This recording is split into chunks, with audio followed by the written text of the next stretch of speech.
for you to know guys, na syempre may time naman talaga na nagtitipid ang inyong madam kasi as a single mom, kailangan natin magtipid. And syempre, yung sahod natin sa work, hindi naman din ganun totally kalakihan.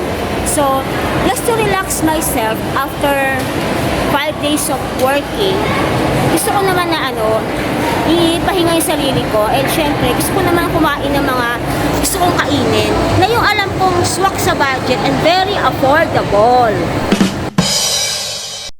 Okay, so ayan na po tayo. Maghahanap na po tayo na kung saan tayo pwede kumain. Ayan, meron diyang mga bread talk. Ayan. Meron din diyang savory. O kung gusto niyo savory, pwede rin. Meron ding yung walang kamatayang chicken. Mang inasal. O, diba? Ato, bote ju. Okay. Hindi ko masyado familiar yan eh. Pero siguro mga yan. I don't know if it's Chinese food or Korean food or Japanese food, di ba? So, tingnan natin sa ibang dako. Dako? Okay, meron din ditong restaurant ito? It's Kenny Rogers or, di ba? Chicken pa rin. Contis kaya? Mag-cake kaya ako? Di ba? Bongga. Nalilito ang madam kung anong kakainin. Okay, tingnan natin sa ibang side. Oy. ATM machine. Wow. Parang mas gusto ko dito. Maraming salapi. Maraming pera. Di ba? Yan. Okay. Food court. Parang tingin ko sobrang crowded and actually marami kang pwede pagpilian ng mga food dito kung anong gusto mong kainin. Kasi food court nga, di ba? Yun nga lang, talagang matao. Ayan. Parang wala pa akong napipili. Gusto ko yung swak sa budget. Ayan. QQ Ramen 99. So, 99. Tingnan natin kung 99 pesos nga ba ang presyo. Di ba?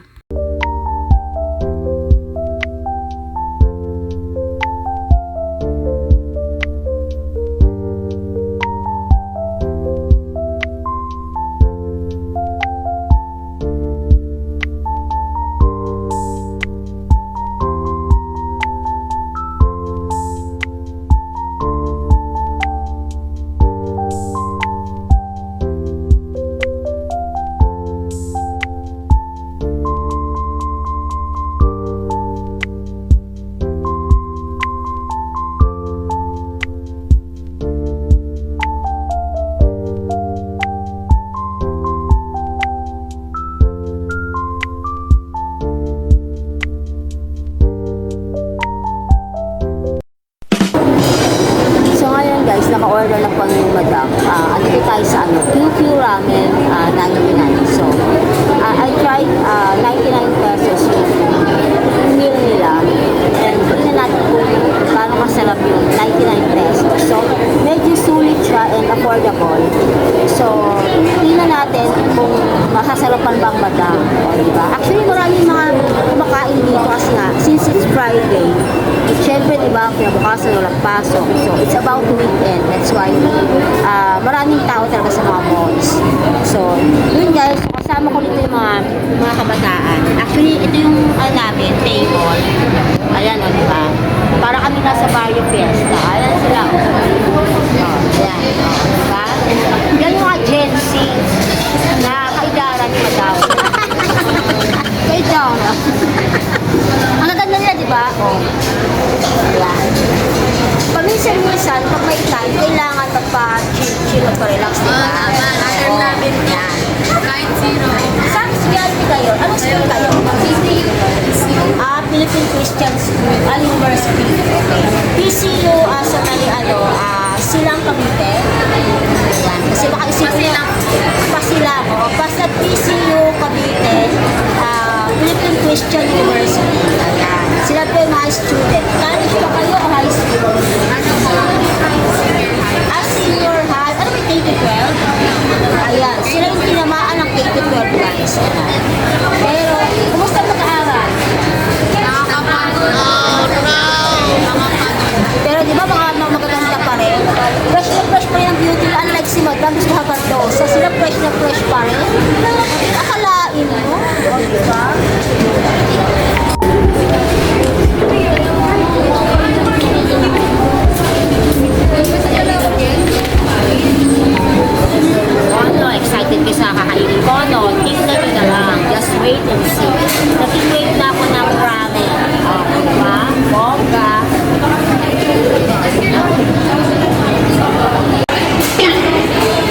O, di ba busy sila sa kaka-selfie? Ganyan ang mga rich kid, bagong kumain, pinipicturean ang mga pagkain. O, yan. Mga rich kid yung mga yan. O, di ba? O. Ito yung ano nila. Red iced tea. Matamis siya, masarap. Kita niyo ba? O, diba? O.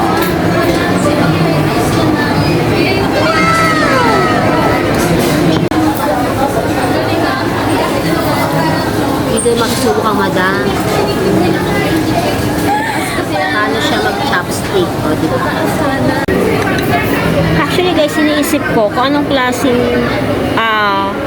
meat ito or what kind of meat is this. Pero, ano ba itong nasa ibabaw? Is it, ano ba ito? Baboy ba to? Parang liempo, no? O, diba? Kita nyo yan?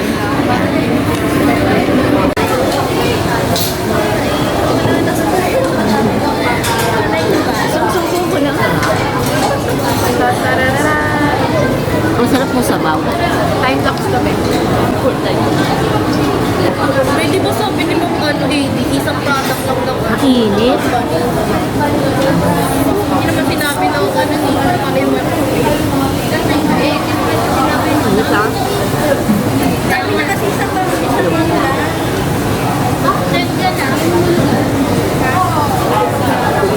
Ingrid ang jebel.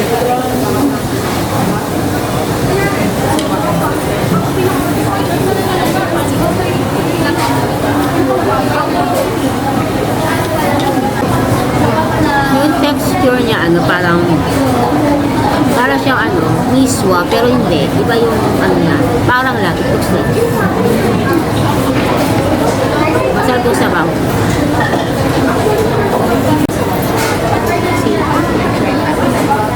Pero kung ano, kainin mo kasi ba't sa'yo?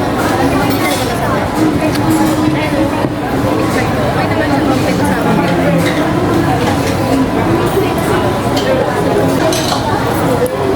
Alam mo, bitin yung pork kasi ang sarap ng pork.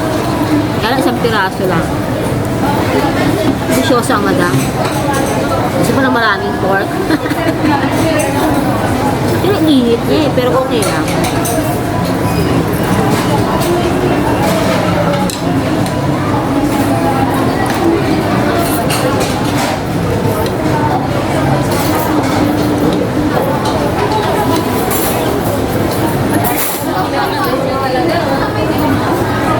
This is for only 99 pesos.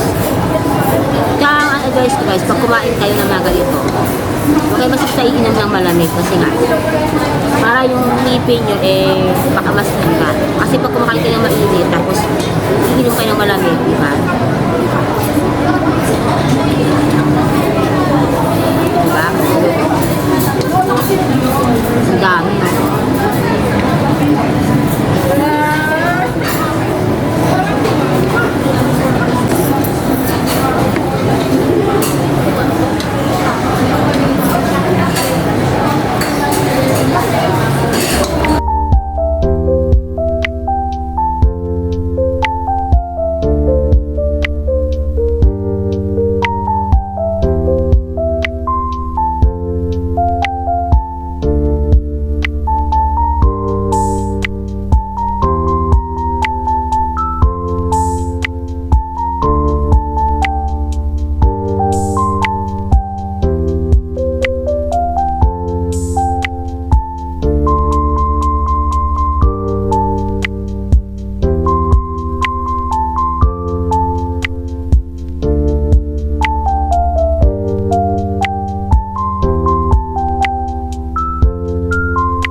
Nagligpita na po sila ng mga plato nila. Diba ang sisipag nila? Oh. Ligpit pa more. Yung sa kabilang table pa. Oh, diba simot? Oh. Nagtira ang madam para kunwari, syala-syala. Okay guys, so ipapakilala ko ang ating mga mga kabataan sa ngayon. Ito yung mga ko rito, ka-roommate sa aming booth, 'di ba? Unahin ko si Ate. Anong pangalan mo, Ate? Angela po. Si Angela. Okay. Ilan taong ka na? 17. Taga saan ka? General Trias, Cavite. Ayan. So, kayo ay mga senior high. Okay. Si Ate, anong pangalan? Liza po. Ayan. Si Ate Liza, taga saan ka, te? General Trias, Cavite. Di ba ang gaganda nila? Oh. Ikaw, Ate? Si Ate April, ilan taong ka na? 17. Taga saan ka rin? Oh, gentry ka rin. Copy-paste ba to? Okay. Huwag mo sabihin, gentry ka rin. Talaga naman. Anong pangalan mo? Ana po. Ana. Ate Ana, ilan taong ka na? 17. Oh, pareho kayo lahat 17 years old, di ba? Senior high din. Okay. Lahat ba kayo ay magkaka-classmate? Oh. So dahil Friday ngayon at bukas ay walang pasok, kaya normal lang yan sa mga kabataan na magpa-relax. So I hope na magtapos kayo ng pag-aaral nyo. Okay? Bakit nyo ba pinili sa QQ Ramen kumain? Affordable po siya. Gutom na talaga. Oh, affordable at saka gutom na rin sila. Mga na sila? Ha? Oo, lucky crave. Ayan. O, diba?